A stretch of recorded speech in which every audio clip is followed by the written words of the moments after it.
For many of us, it is a time to say goodbye to the whack-a-mole theory of management.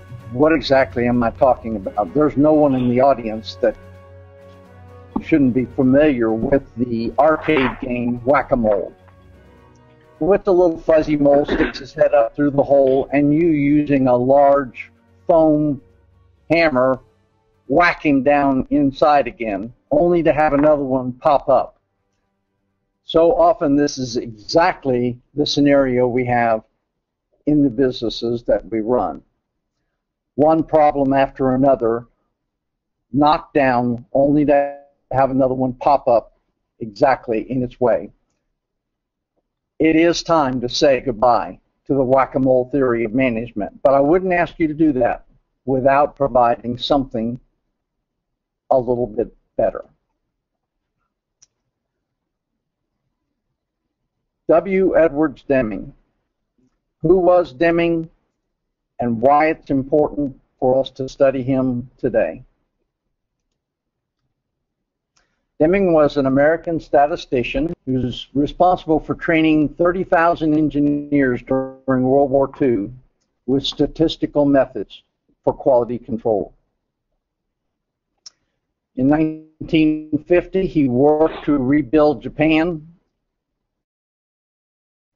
I'm only going to cover a few of Deming's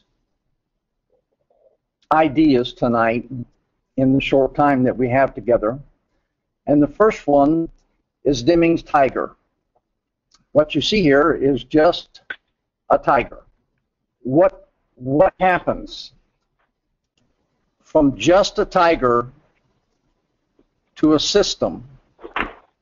There has to be an aim. The tiger has to have something to accomplish before there can possibly be a system. What might be his aim? This is something that you could be thinking about right now. What would be an aim of the tiger? Well, his aim might be to become a great hearthrug. To do that, he would need a hunter. That's when the system is created. It starts with an aim, and then there's a system. Another aim might be to stabilize a number of deer in the forest, and for that, of course, you need a tiger, you need deer. And finally, he might want to stabilize the number of people in the village. They could easily thwart his aim by putting up a tall fence. The idea here is that before there can be a system, there must first be an aim. So I'm going to ask you about the companies that you run. What is the aim? A system is made up of parts. Do you know the parts of your system? And finally, the parts must all work together to accomplish the aim of the system. And those are the lessons of Deming's tiger. You can't have a system without an aim. There are parts that make up the system, and all of those parts must work together to accomplish the aim of the system. Deming's philosophy is a system of learning.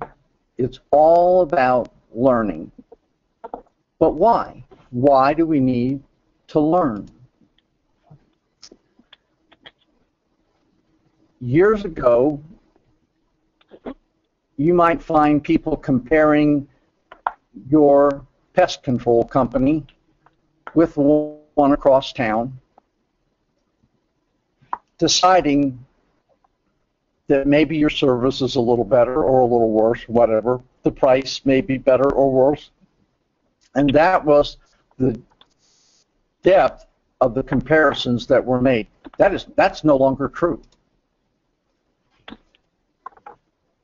Now, Your clients are comparing you to Disney, FedEx, and Ritz-Carlton. They expect the same kind of experience from every business relationship they have. We can no longer just try to compare ourselves with a like business. We're now being compared with some of the best operated businesses anywhere, and people expect us to measure up. Deming said the vast majority of errors are caused by the system. The vast majority of errors. You want to know how vast? How many people in my audience just thought of Pac-Man? That's a real clear example of the power of advertising. You see the little shape and you immediately think of Pac-Man. 85% of the things that go wrong in your company can be attributed to the system that you operate it with. 85. I can do some quick math and remind you that that only leaves 15% for you to blame on people, not the other way around.